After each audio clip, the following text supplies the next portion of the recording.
last time on a Brony at Canterlot High. As long as it won't trouble your new sisters. Dogpile! What? I mean, I guess you're not wrong. Sorry. It's okay. Stop that!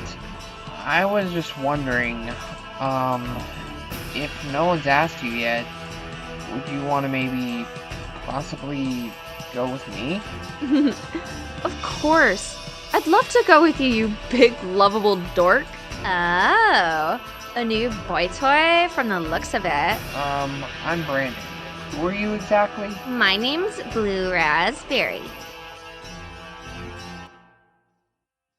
Hi, I'm Brandon. I know what you're probably thinking. I'm just a normal everyday guy, right? Well, I was. That is, until I became a teenager again, went back to high school, and ended up in the world I always dreamed of visiting. This is the story of how I ended up in Canterlot City and became a student at Canterlot High. I am a Brony at Canterlot High.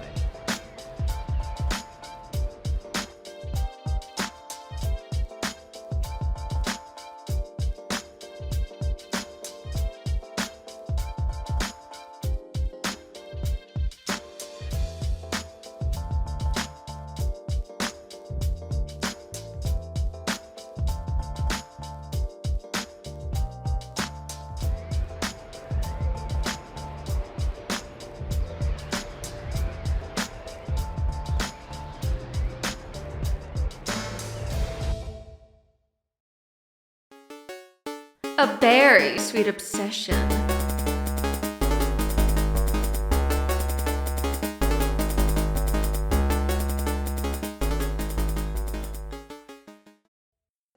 Brendan got an uncomfortable feeling around Blue Raspberry.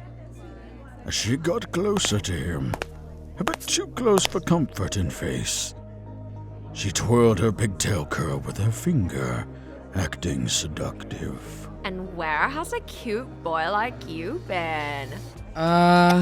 Well, I just got adopted by my family, so I've been at my new home. Oh, and I bet you've gotten a lot of money to have for spoils. Well, no, not exactly. I'm not really rich. Oh, down on luck, huh? I'll tell you what, cutie. I'll lend you some if you dance with me. No questions asked. No thanks. I don't need any favors, thanks. My heart is set on someone else. And like a light switch, Blue Raspberry's mood went from seductive to bitter rage. Someone else? And who might that be? Brandon? Everything... Oh, look. It's Miss Anonymous. Like, finally come back to see the scene of the crime, eh? Admiring your handiwork, like, for real? Sunset noticed the girl in front of Brandon. Her face quickly changed into a scowl the second she saw her. Shut it! And you, take your filthy hands off of him. She swipes Blue's hand away from Brandon's shoulder, making the pigtailed girl shuffle back a bit. Ugh! And who is this? Your sister? No, she's not my sister. She's my girlfriend. My friend. Don't waste your breath explaining, Brand. She knows who I am, and I'm not at all surprised that you, of all people of the school, would show up. Look. You may have been hot shit back in the day, but, you're a bit outdated, per se. Listen here, Sunset. Whatever. Listen. When I want something, I get it. And when I get it, no one, not even you, bacon grease, is going to take it from me. So you can take your succubus ass out of here and crawl back in the ditch where you came from. Okay? Preach it, girl! You goddamn dirty skank. Why I oughta... Oi, what's all the kerfuffle? Walking in the gymnasium is a tall, slim, but muscular light gray man with black hair and gray eyes, wearing an ash-black trench coat with stripes over his shoulders, a black V-neck shirt, dark gray baggy jeans, and black leather boots. The tall, light gray man looks at the ladies and Brandon. We having a problem here? Oh, sir. This mad woman, she tried to assault me. What? No, she's lying. Blue here was making me uncomfortable with her weird flirting, and Sunset here stepped in to protect me. Sunset would never hurt anyone unless she had a good reason. The gray man looked at Blue, giving his take on Fluttershy's stare, but much more aggressive. That true? Sir, that was very insensitive. I would never lie. Because you know what happens when you lie. Sir, I promise you, I'd I never... want the truth. Did you harass this young man and his partner? Blue Raspberry began to sweat bullets from the man's Grim Reaper-like gaze. You know, my father served in the Trottenham military for 13 years, he did. He knows who's telling a lie and who's telling the truth. Know how? No? He can smell one, and aside from your cheap perfume, you lying stench lingers. Now, one more time. Did you harass them? My God, get away from me, you creep! This isn't over, you red licorice knockoff! She leaves the gym. Her pink cousin rushes behind her. Hey, wait for me, Raz!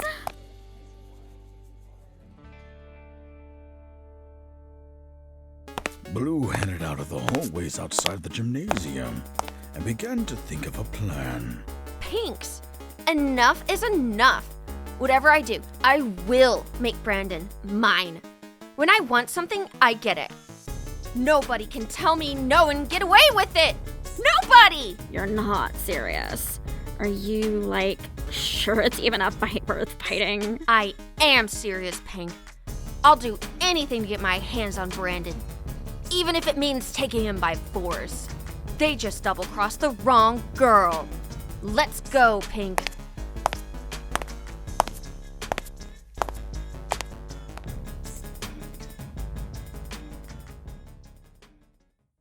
Back at the gymnasium, Noctis was checking to see if the two students were alright. You lot alright? She didn't make you feel too uncomfy, did she now? Nah, I'm good. No worries. Thanks for defending us, though. I appreciate it. Tis a pleasure, bloke. And if she's ever bothering you lot again, just let me know, alright? We'll be sure to do that. Jolly good. My name's Noctis. I take it you're the Sunset Shimmer I heard so much about? You've heard of me? Well, forgive me, but I believe you've saved the school only a number of times, if I'm getting that correct. Well, yes, I have. She's a real hero. Aw, come on, Bran. You're too sweet. But I'm no hero. Like hell you aren't. I've looked up to you for a really long time. You are a hero to me. And most importantly, you're my hero, Sunset. Oh, you flatter me. You sure are one lovable goofball, aren't you? Yeah, I guess so. Well, come on. What are you waiting for? Are you gonna stand there all day, or are you gonna dance with me? Oh, right. Coming. Whoa! Sunset grabs Brandon's hand, pulling him into the dance floor as the two begin to dance slowly. Aww, would you look at that? My little bro getting to dance with someone. I just wish I had someone to dance with. Suddenly, Fuchsia hears a male voice. I could be that someone. If you'll accept, of course. Fuchsia turns around, seeing the blue-haired guitar player himself, Flash Century. She freezes like a deer in the headlights. She doesn't know what to say. She just lets out a shy squeal. Hello? It's Flash. Flash Century. And you don't need to be so nervous around me. It's alright. I promise I won't bite. So, do you want that dance? Fuchsia then regains her composure, trying to be brave for the man she loved. I'd be more than happy to dance with you, Flash. That's great. Let's go then. Flash then pulls Fuchsia along towards the dance floor. As Sunset and Brandon danced slowly, slow dance music began to play.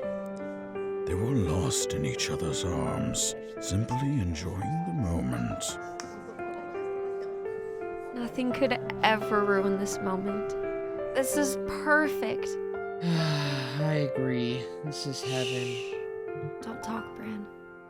Just enjoy it. When visions around you bring tears to your eyes, and all that surrounds you are secrets and lies, I'll be your strength, I'll give you hope, keeping your faith when it's gone. The one you should call was standing here all alone. And I will take you in my arms and hold you right where you belong. Till the day my life is through, this I promise you. This I promise you. I've loved you forever, in lifetimes before, and I promise you never will you hurt anymore. I give you my word, I give you my heart. This is a battle we've won, and with this vow, forever has now begun.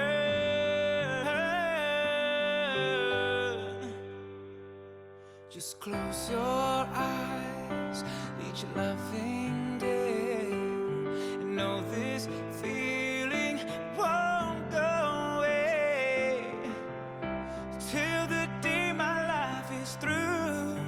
This I promise you.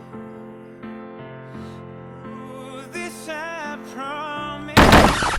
Soon, a familiar human ran into the gymnasium, seemingly in a panic.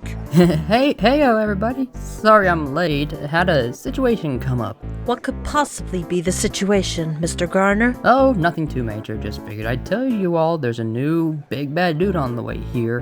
His name is Falsetto Lust, and he's going after you lot. Aaron then points to the rain booms. We faced some pretty crazy villains in our time. It's nothing we can't handle, right, girls? Oh right, there's one thing I need to mention. He's going after everyone. Sunset, Twilight, and basically the rest of CHS. I won't let him hurt Sunset. I'll protect her with my life.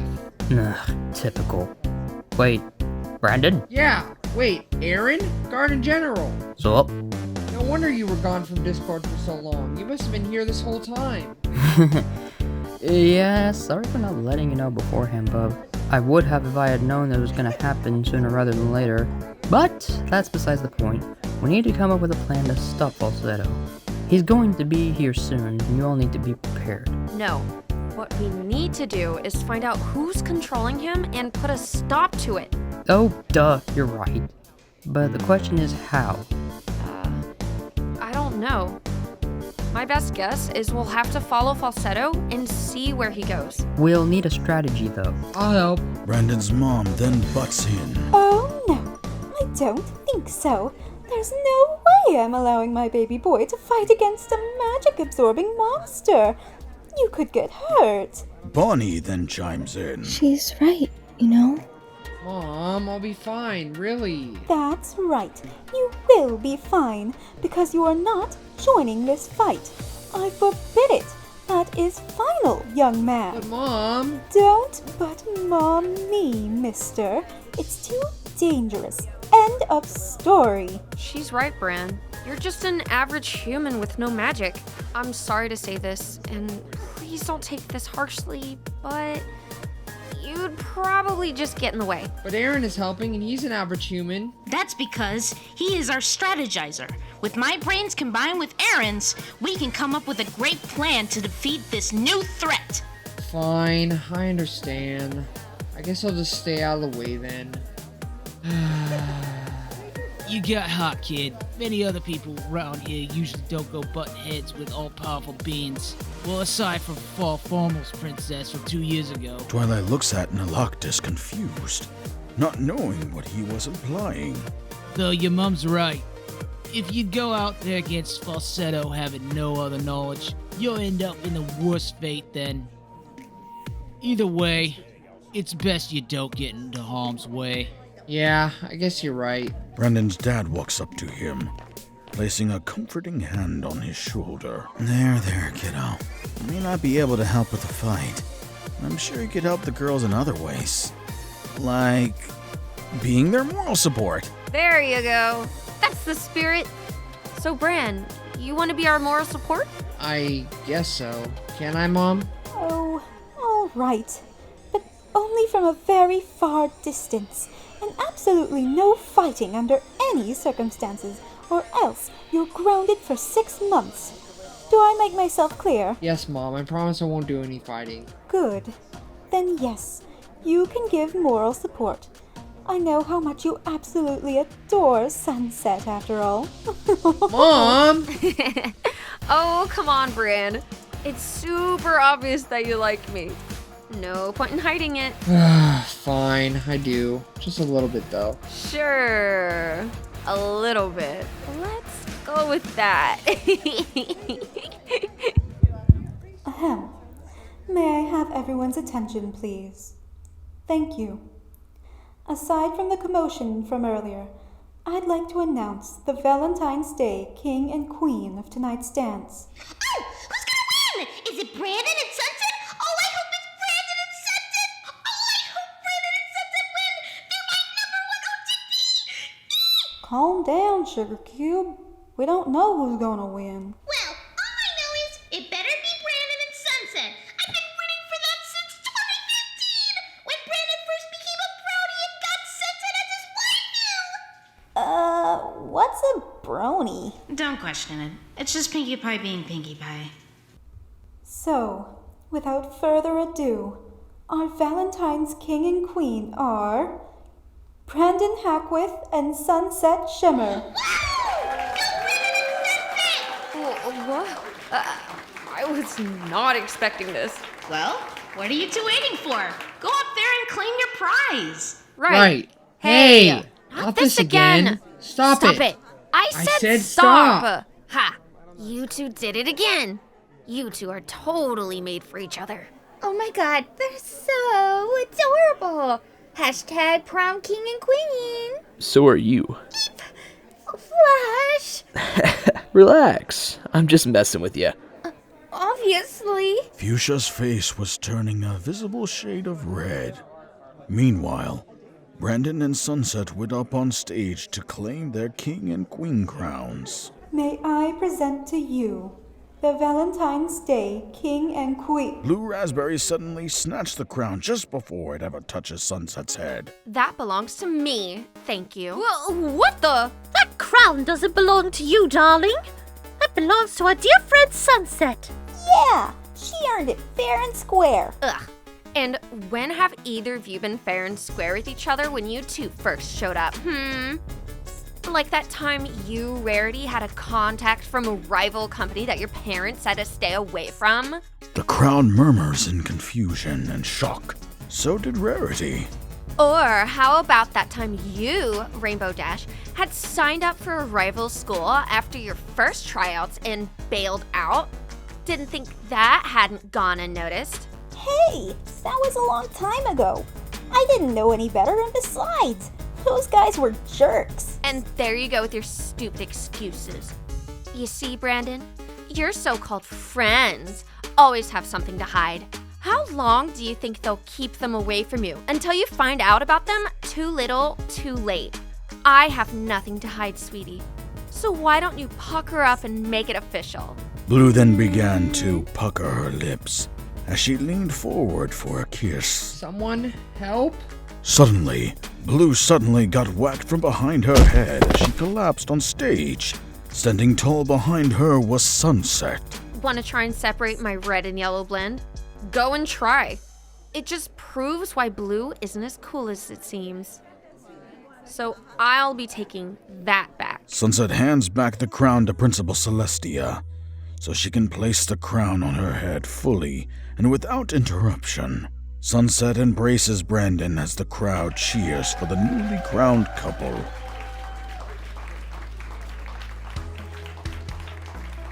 So, about earlier, are you like my girlfriend now, or... Shh. Just kiss me. She places her finger on his lips, slowly removing it, and then leans in to kiss him on the lips. Some of the crowd had cheered louder, while some were stunned. All while Pinkie Pie had popped a confetti popper, nearly scaring her friends to death. Really, Pinkie? So, shall we end the night with a dance, my lovely king? Yes, I'd love that. Great, because you don't really have a choice anyway. No isn't really an option with me.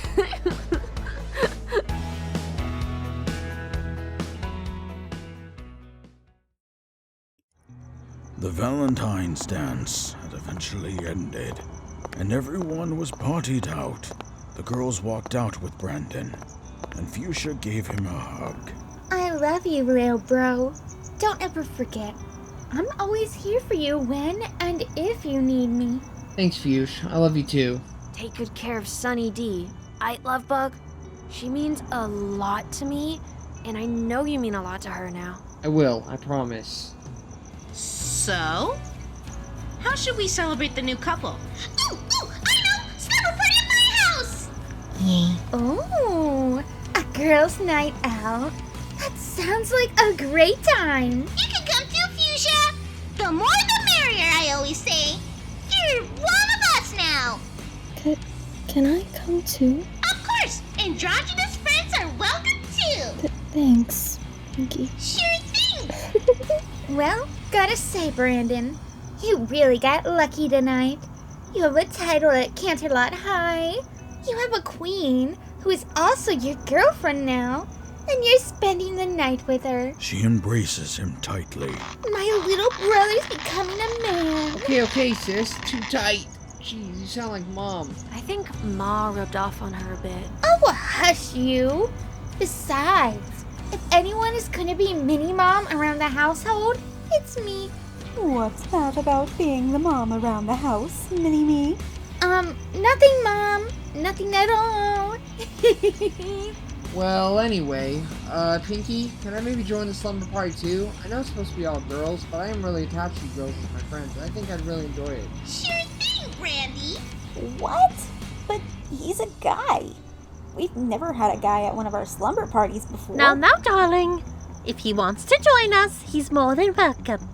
Besides, he's one of us girls now. I mean, I'm not a girl, but okay. Oh, I'm only teasing, Brandon, darling.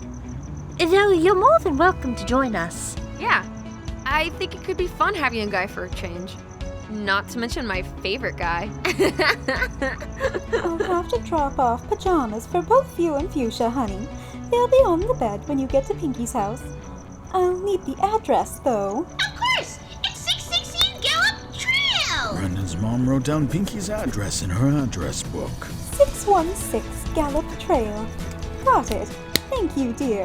Don't mention it, Miss Star.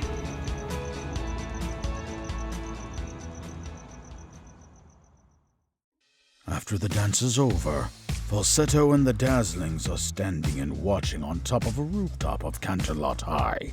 Ugh, just look at them. Look at all their happy sides, their light sides, their bright sides. This is already becoming a joke to where they became a lot more smarter. And that's just sad that they never realize a real threat is inside out of their hearts. Hearts? You wanted to destroy their own hearts? Most can be watchers of all of its eyes to feel much stronger, like their premonitions of sensing real and real danger. Not today, not this time. What kind of plan are you thinking of here, Falsetto? For your love, baby. Anything around your neck makes it being so delightful and mushy. What are you talking about? How will your pendant be used for something else? Only for singing. Harmonizing a song to grow negative power. But would you want more than that? because harmonizing a song for power is not the fate to destroy people. It's the strength across a physic to your body is what grows much more than your cute voice. Adagio's jaw dropped a little. Oh, he got you good. So, you wanted to use our pendants for something else? It does make more sense when I really talk about it, because your voices really do suck. Not offensively, but inside of my guts, it's just the truth. Oh, come on. We all worked hard for this as our comeback. A real powerful comeback. Look, I love what you're doing here, Falsetto, but you cannot change who we are. But we're all villains, same side, and my job is to grow your strength up. And how are you willing to do that, strange boy? You're very naive, and we all know that. Falsetto gets mad, really slowly. Dashi? It sounded like this is serious to him. Nah, he's just a guy with powerful manipulations. It really does sound so wrong and funny at the same time. What a loser. Indeed. Falsetto, still being mad as he is, closes his eyes, with a devilish voice unleashing out. Fine. Opening his eyes, they now see that his pupils are colored red again. Perhaps this will take you into a granted fate. Using his two hands, he raised his arms up and his hands downward. Strange glowing strings appear to cascade down from his fingertips, showing them the colored powers of Kalo and Susie. Aaron rolls his eyes. Wow, not impressed. That's Post-Crush. Did you do this? How is that possible? Why did you have them here on your hands? You have to tell us, please! Falsetto's red devil pupils faded away back to blue as he shook his head left and right. They never cared about me, especially that power they do have in themselves. It felt wonderful on why they are mine, because what comes out will come inside to me. His hands closed into fists, squeezing tightly. The visages of Kalo and Susie disappeared before their eyes. The Dazzlings look at each other left and right. Their jaws dropped. Okay. I love you for this, just do not... I know about it. It's not like it's your turn to be mine, 'cause you're enough to look at your beautiful face. Can you stop it? Sure. He boops her nose. All in a day's work. Falsetto walked away. Adagio frowns. Wow, he really likes you. But that does not apply to this! We should go with his plan. Sonata's right. He's already too tough. Fine. But that will not change us. Sure. Patience, girls. Everything will soon come to fruition. It's only a matter of time. Adagio looks at her two sisters after they were out of sight, and sighs, as Adagio followed them as well.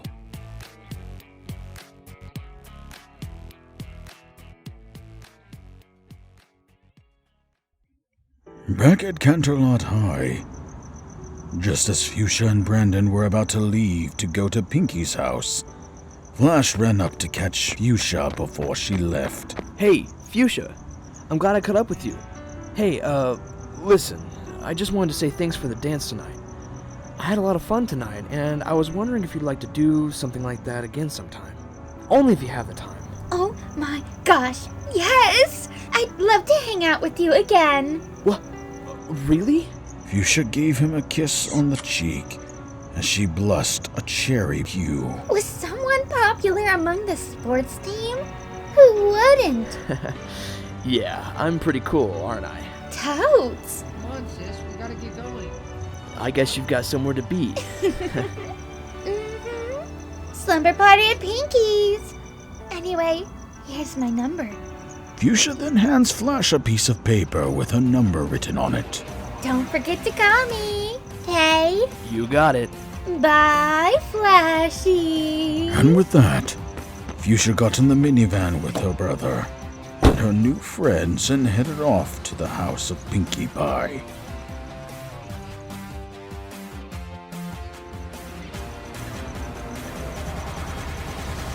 A little bit later, they arrived at Pinkie's house, and they got out of the car.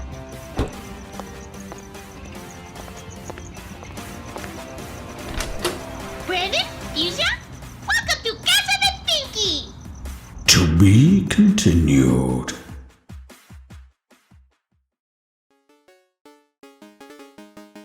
Yo, I'm Blue Raspberry, a rich girl from the east, in the heart of Canterlot, where the rhythm don't cease. I'm walking down the street, hair flowing so neat, when I see this nerdy dude. Gotta admit, he's a treat. His name is Brandon. He's kind of a loser, but he's cool. I'm a rich girl, but I'm trying to break the rules. I wanna get to know him, and I'll make him mine. Might as well approach him, because now is the time. I'm a blue, spoiled rich chick, and I'm feeling kind of flirty, so I better hear that dude call me Purdy. Got my eyes on Brandon and I'll make him mine. Gonna make my move. Now it's the time. So I step up and I say, hey, I'm Blue Raspberry. I'm sure you've had a lot of money for your spoils. He looks a little uneasy. He's not feeling me. He says, leave me alone. My heart's set on someone else. He likes that bacon grease. Of course it was her. I'll have Brandon one way or another. So what if he is from another world? I can make him richer than that stupid redhead girl. I'm a blue spoiled rich chick and I'm feeling kinda flirty, so I better hear that dude call me Purdy. Got my eyes on Brandon and I'll make him mine. Gonna make my move. Now is the time.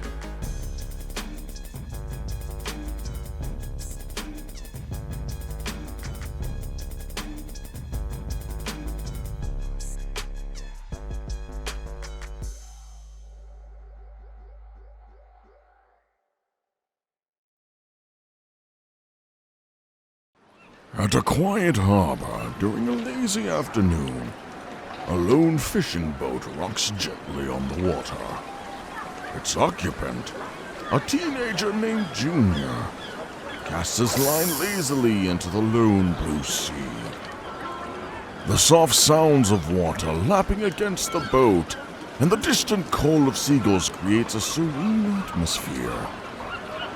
Junior, with his hoodie pulled up and earbuds in, hums along to the music playing. Suddenly, his fishing line goes taut.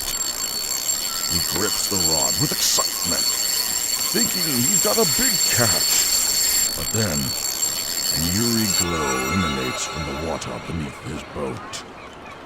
Startled, Junior peers over the edge. The water starts to churn violently, and a swirling vortex begins to form, glowing brighter and brighter.